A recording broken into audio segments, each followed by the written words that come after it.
Chennai Silks. இல்லை அதெல்லாம் போய் இல்லை அதெல்லாம் வந்து போயிட்டு ஸ்கூலில் காலேஜில் விழிப்புணர்வு ஏற்படுத்துவதற்கு பல நடவடிக்கைகள் எடுக்கப்பட்டு வருகிறது. அது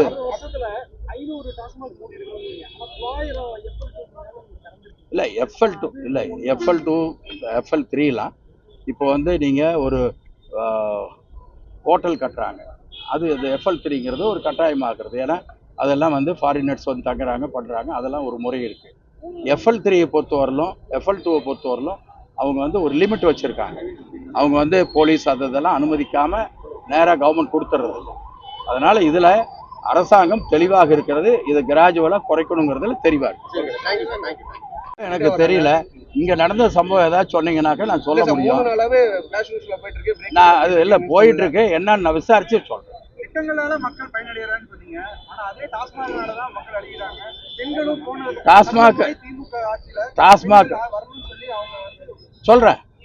டாஸ்மாக் கடைகள் இருக்க வேண்டும் என்பது திராவிட முன்னேற்ற கழகத்துடைய எண்ணம் அல்ல, ஆசை அல்ல. இது நீண்ட நாட்களாக இருந்து விட்டது. உடனடியாக அதை மாற்ற முடியவில்லை. ஆனால் படிப்படியாக குறைக்க வேண்டும். அது அவர்களை அதற்கு அடிமையாகின்னு நான் சொல்ல மாட்டேன், அதில் பழக்கமாகிவிட்டார்கள்.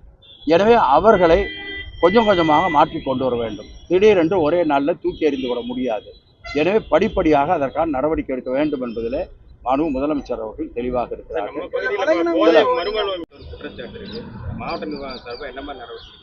இல்லை அது வந்து அதுக்குன்னு நிர்வாகம் இருக்குது, அவங்க எடுக்க வேண்டிய நடவடிக்கை. இப்போ நீங்கள் அந்த கருத்தை சொல்லியிருக்கீங்க. நாங்கள் மாவட்ட ஆட்சித்தலைவர்கிட்ட பேசி அது வந்து தவறு நடந்ததுன்னா இமீடியட்டாக கடுமையான நடவடிக்கை எடுக்க சொல்லலாம். சார், கரூர்ல சட்டவிரோத இல்லை அது அந்த இலவசம் எந்த வகையில் அவங்களுக்கு பயன்படுதுங்கிறது பார்க்கணும். சமுதாயத்தை ஏற்றத்தில் கொண்டு வருவதற்கு பயன்படுகிறதா அல்லது அவர்களை ஏமாற்றுவதற்கு பயன்படுகிறதா? நீங்கள் வந்து காலையில் குழந்தைகளுக்கு ஒரு உணவு கொடுப்பது என்பது காலை எத்தனை பேர் அதுக்கு பின்னாடி வந்து சேர்ற எண்ணிக்கை கூடியிருக்கு. நீங்கள் அதை எடுத்து பாருங்கள். நீங்கள் நம்ம கண்ணை மூடிக்கிட்டு யோசிச்சோம்னா எதிர்கால சமுதாயம் படித்து நல்ல இடத்துக்கு வந்தாங்கன்னா மற்றவரோடு நாம் போட்டியிட முடியும், மற்ற நாடுகளோடு போட்டியிட முடியும். அதுக்கு தான் அவர் ஏற்பாடு செய்கிறாரு. அதை வந்து செலவு கடன் நம்ம சொல்ல முடியாது.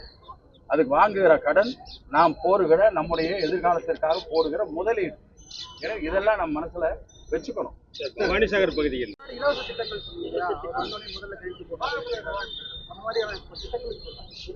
சில கடன் ஆகுதுனாக்க எந்த திட்டத்தையும் செய்ய முடியாது.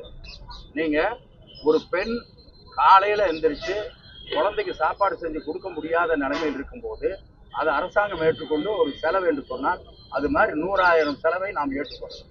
ஏன்னா அந்த குழந்தைய நம்ம எதிர்கால சமுதாயத்தை நோக்கி கொண்டு போகிறோம்.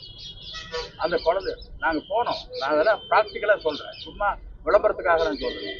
ஒரு எலெக்ஷனுக்கு போனோம், அங்கே வந்து காலையில் சொல்கிறாங்க, நாங்கள் போகிற பொழுது காலையில் 5 மணிக்கு எந்திரிச்சு போகிறோம், 5:30 மணி 6 மணிக்கு நடந்து போயிட்டுருக்காங்க அந்த லேடிஸ் எல்லாம் பஸ்ஸு பிடிக்க. அவங்க சொல்கிறாங்க, அந்த காலையில் சாப்பாடு வந்ததுனால எங்களுக்கு நிம்மதியாக இருக்குன்னு சொல்கிறாங்க.